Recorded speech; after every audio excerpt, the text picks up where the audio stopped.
जय सत्यम सुजान में welcome back to our channel we are professionals. तो इस वीडियो में आपको कवर करने वाला हूँ एक हमारा बहुत ही इंपॉर्टेंट अपडेट आया था जीएसटी का, क्योंकि अभी कोविड-19 चल रहा है तो बहुत दिक्कत आ रही है खासकर से जीएसटी टैक्स पेयर्स को। खासकर से जो एडवांस्ड रिसिप्ट होती हैं उस पर जीएसटी पे कर देते हैं एज पर जीएसटी रूल्स, तो उसको लेकर काफ़ी प्रॉब्लम आ रही थी। तो गवर्नमेंट ने उसके लिए नोटिफिकेशन निकाली है। नोटिफिकेशन नंबर है हमारा 137/07/2020। तो उसको मैं आपको बताऊंगा कि उसमें क्या क्या बहुत मेजर अपडेट्स हैं रिफंड सबको लेके, तो एंड तक देखते रहिएगा। तो हम शुरू करते हैं। हमारा सर्कुलर नंबर है 137/07। अब ये जो आया था ये मेन इसलिए आया क्योंकि कुछ चैलेंजेस फेस कर रहे हैं हमारे टैक्स पेयर जो जीएसटी को लेकर है। मतलब कि अभी कोविड-19 की वजह से बहुत से सबके काम बंद हैं और कुछ रिफंड्स अटके हुए हैं उन चीज़ों को लेकर। तो मैं आपको बता देता हूँ। देखिए, पहला इशू कहता है कि an advance is received by supplier for which a service contract, मतलब कि आपको एडवांस आया था कॉन्ट्रैक्ट के लिए विच गेट कैंसिल्ड, और वो एडवांस कैंसिल हो गया। अब क्योंकि एज़ पर जीएसटी रूल अगर आपका एडवांस आता है तो आपको उसमें जीएसटी पे करना पड़ता है। आपने ये करा कि आपका एडवांस आया, कैंसिल हो गया और आप इशू इन्वॉइस कर चुके थे उसका, and before the supply of service paid the GST, उस पर जीएसटी भी पे कर दिया, सर्विस की सप्लाई अभी नहीं हुई। अब जो इशू है वो क्या है, whether the refund of tax is required to adjust और whether he can claim the refund of tax और he can adjust the tax in the subsequent tax liability. मतलब कि ये है, मैं दोबारा से बताता हूँ आपको कि आप कोई सर्विस कॉन्ट्रैक्टर हो, आपके पास कॉन्ट्रैक्ट आया था, एडवांस आया था, आपने इसका इशू इन्वॉइस कर दिया, लेकिन अभी तक सप्लाई ऑफ सर्विस नहीं हुई और आपका जो जीएसटी वो आप गवर्नमेंट को पे कर चुके। अब क्या है, क्योंकि अब कोविड-19 की वजह से सारे काम बंद पड़े हैं, थोड़ी पैसों को लेकर भी दिक्कत आ रही है। तो मेन ये है कि वो जो मैंने टैक्स पे करा था, क्या मैं उसको अपनी आउटपुट लाइबिलिटी में एडजस्ट कर सकता हूँ या फिर मैं उसका रिफंड ले सकता हूँ। तो उसको लेके गवर्नमेंट ने नोटिफिकेशन निकाली है ये। तो इन दिस केस है कि अब सीधी सी बात है, आपका अगर कैंसिल हो गया तो आपको क्रेडिट नोट इशू करना पड़ेगा, and he shall declare the such credit note in the return of for the month during which such credit has not been issued। मतलब आपको वो क्रेडिट नोट शो करना है। इसमें क्या है कि the tax liability shall be adjusted in the return subject to condition of section 34। मतलब सेक्शन 34 में जो कंडीशन है उनको ध्यान में रखते हुए ये जो हमारी टैक्स लाइबिलिटी है इसको हम एडजस्ट कर सकते हैं, या फिर अगर आपके पास कोई आउटपुट लाइबिलिटी नहीं है। एक तो ये है जो मैं जीएसटी पे कर चुका, इसको जब मैं क्रेडिट नोट इशू करूँगा तो इसका जो मैंने जीएसटी पे करा था, अगर कोई मेरी लाइबिलिटी बनती है तो ये वाला जीएसटी उस लाइबिलिटी में एडजस्ट हो जाएगा। अगर मेरी कोई लाइबिलिटी नहीं है तो where there is no output liability, तो आप क्या कर सकते हैं, तो आपको क्रेडिट नोट अपना इशू करना पड़ेगा और आप इसका रिफंड ले सकते हैं RFD फॉर्म 01 से, किसके under access payment of tax. आप अपना रिफंड में जाएंगे पोर्टल पर, उसमें आता है एक्सेस पेमेंट ऑफ टैक्स, उसके अंदर जाकर आप अपना रिफंड ले सकते हैं। तो मेरे हिसाब से अब क्लियर होगा। दूसरा पॉइंट है कि an advance is received by supplier and service contract cancel. जो केस पहला था वो सेम यहाँ पर है कि आपका एडवांस रिसीव्ड हुआ था किसी कॉन्ट्रैक्ट के अंदर, लेकिन सब्सिक्वेंटली कॉन्ट्रैक्ट कैंसिल्ड हो गया। अब उसमें क्या था, उसमें पहले वाले केस में हम अपना जो क्या कहते हैं बिल इशू कर चुके थे। इसमें जो है अभी हमने बिल इशू नहीं करा। इसमें करा था हमने receipt voucher, as per GST rule हमने रिसिप्ट वाउचर इशू कर दिया था और जीएसटी भी डिपार्टमेंट को पे कर दिया। अब क्या है कि क्या मैं उसकी जो जब मैं अब कैंसिल्ड हो गया तो मेरे को क्रेडिट नोट इशू करना है। अब जब मैं क्रेडिट नोट इशू करूँगा तो मैं उसको अलग लाइबिलिटी में एडजस्ट करूँ या फिर मैं उसका रिफंड लूँ। तो सेम इसी में है कि अगर आपने रिसिप्ट वाउचर इशू करा था तो अब आपको सेम ही आपका रिफंड वाउचर इशू करना पड़ेगा। जब रिफंड वाउचर इशू करेंगे तो आपके पास दो ऑप्शन है। जब अपना रिफंड वाउचर इशू करेंगे उसके बाद आप इसका रिफंड ले सकते हैं जीएसटी RFD 01 के through under the head refund of access payment of tax.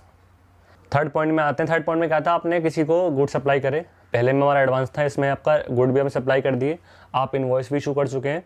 ये रहा, good supplied by a supplier under cover of a tax invoice are return by the recipient. मतलब आपने गुड सप्लाई कर दिए और वो सब जो आपका रेसिपिएंट था उसने रिफंड कर दिया आपको, मतलब आपको गुड्स वापस कर दिए। दोबारा रिपीट करता हूँ, आपने गुड्स सप्लाई करे, टैक्स इनवॉइस इशू करा और अब जो आपका जो गुड्स हैं वो रिटर्न हो गए। वेदर ही कैन क्लेम, मतलब कि जो सप्लायर था he can claim the refund of tax और adjust in his tax liability.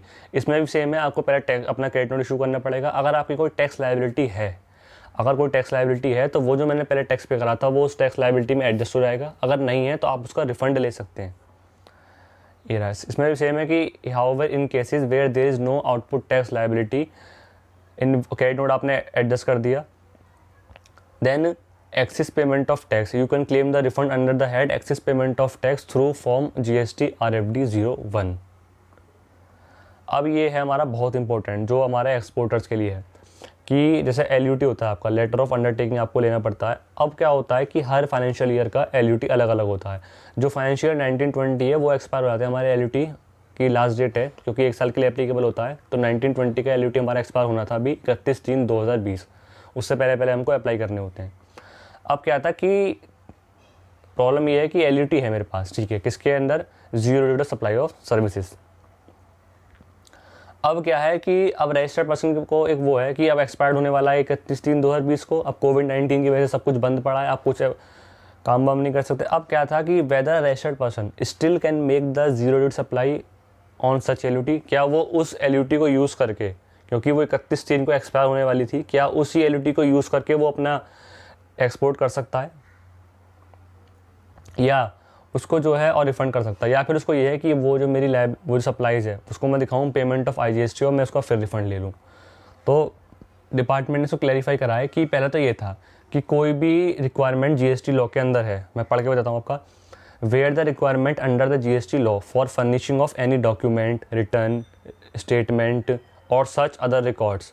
अगर आपको कोई GST के अंदर रिक्वायरमेंट है, आपको अगर कोई भी चीज़ सबमिट करनी है या फर्निश करनी है, कोई भी डॉक्यूमेंट कोई भी हो, और अगर वो डॉक्यूमेंट फर्निशिंग की डेट आपकी 23/2020 से लेकर 29/6/2020 के बीच में आती है, मतलब कि आपको फर्निश करना है डॉक्यूमेंट कुछ भी, और उसकी जो फर्निश करने की डेट है वो मेरी 20 मार्च 2020 से लेकर 29 जून 2020 तक आती है, तो वो जो हमारी डेट है वो एक्सटेंड हो गई है हमारी 36/2020। मतलब कि जैसे हमारा ये LUT है, LUT हमारा इसी डेट के बीच में आता है 31/3/2020 के बीच में, तो LUT की डेट भी क्या हो गई है हमारी एक्सटेंड 36/2020 तक हमारी जो LUT है वो एप्लीकेबल होगा। अगर मेरा LUT एक्सपायर हो रहा है आपका 31/3/2020 तक, तो मेरा वो अपना वैलिड माना जाएगा 30 जून 2020 तक। मैं पढ़ के बता देता हूँ इसमें है कि therefore the time for filing of LUT for financial year 2020 shall stand extended to 36/2020।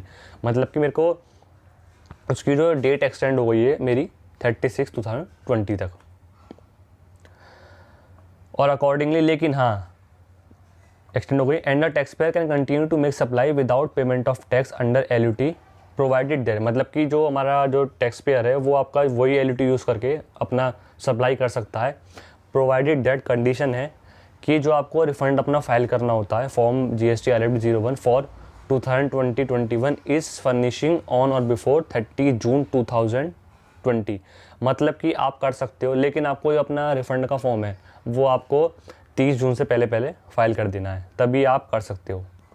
Otherwise जो इसको देखने से लग रहा है कि अगर आप कर देते हो और अपना RFD आप फाइल नहीं करते तो डिपार्टमेंट फिर आपको रिफंड नहीं देगा, क्योंकि यहाँ पे सीधे सीधे कोड करना कि RFD 0 आपको अपना RFD 11 फाइल करना पड़ेगा 30 जून से पहले। इसका मतलब ये है कि आपको रिफंड ले लेना है, वरना आपका रिफंड नहीं मिलेगा आपको। ऑल्दो आपकी सप्लाई मानी जाएगी लेकिन आपको रिफंड नहीं मिलेगा। नेक्स्ट पे आते हैं हम। अब ये होता है कि कुछ ट्रांजेक्शन पर डिपार्टमेंट ने कहा है कि आपको 1% TDS काटना पड़ता है। तो अब क्योंकि सब बंद है तो उसको डिपॉजिट करना, TDS को भी डिपॉजिट करना पड़ता है before 7th of next month. तो इस पर भी डिपार्टमेंट ने कहा कि वही जो पहला था कि अगर कोई भी आपकी ट्रांजैक्शन है GST के अंदर कवर है और आपकी वो 20 मार्च से लेकर 30 जून तक है, तो 29 जून तक है, तो उसकी डेट 30 जून हो गई है उन ट्रांजैक्शन की डेट। और सेम इसमें है कि accordingly the due date of GST 7 जो हम फाइल करते हैं, the due date of furnishing of GST 7 वो भी हमारी along with deposit of TDS, मतलब GST 7 with deposit of TDS वो भी हमारी एक्सटेंड हो गई कब तक, 30 जून 2020 तक। और कोई इंटरेस्ट चार्ज नहीं होगा सेक्शन 50 के अंदर, आप 30 जून तक कर सकते हैं।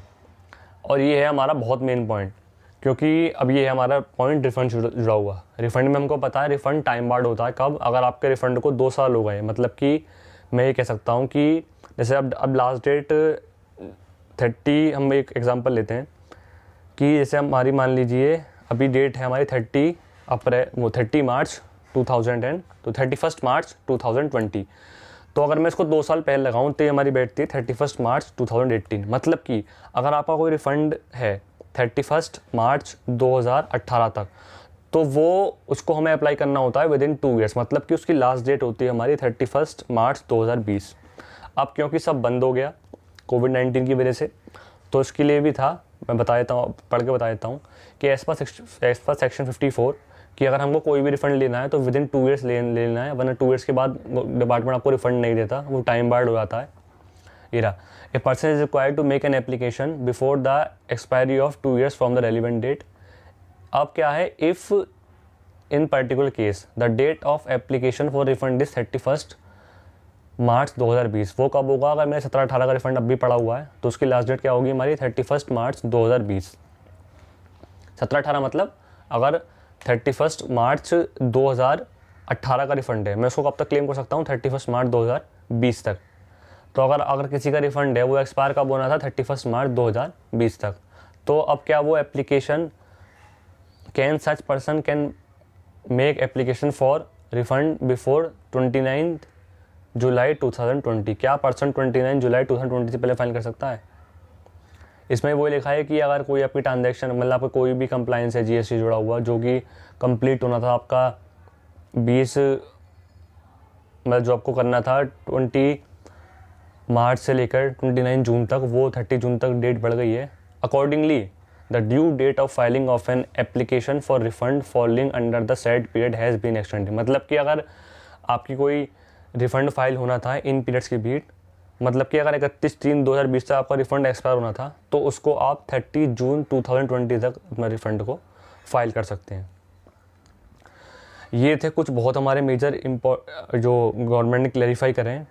अब बात आती है जो मेरा पॉइंट ऑफ व्यू है कि चलो ये तो गवर्नमेंट ने लिख दिया कि ये चीज़ हो गई। अब हो सकता है कि अभी हमें नहीं पता कि कोरोना कब तक, मतलब कोविड-19 कब तक हमारा सब लॉकडाउन रहना है, कब क्या क्या चीज़ रहनी है।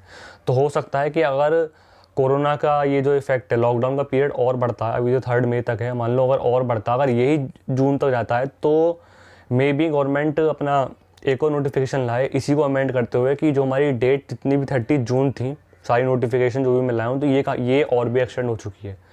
तो अगर अभी कंडीशन को देख के ये डेट 30 जून करी है गवर्नमेंट ने, अगर कुछ और गड़बड़ होती है या फिर और हमारा लॉकडाउन एक्सटेंड होता है तो यही डेट हमारी हो जाएगी, कुछ जो भी गवर्नमेंट क्लैरिफाई करेगी। तो यही था इस वीडियो में। देखने के लिए बहुत बहुत थैंक यू और stay tuned. Please like, subscribe and share. जय सत्यम सिद्धाय नमः।